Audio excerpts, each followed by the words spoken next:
Oh yeah, ducted fan motors. Yeah, I got a throttle control. And then I've got a rudder. Got an elevator. And I got aileron. How come you weren't over working on the robot? And there's some tape. It's been repaired 100 times.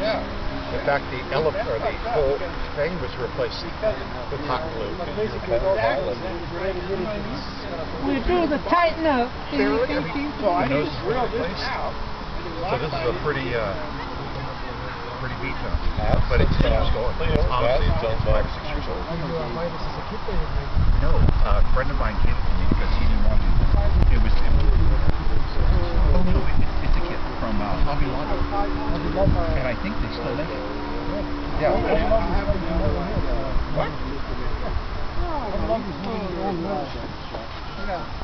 Home Depot Market Supply has Oh, small selection. that Hobby Lobby. I'm sorry.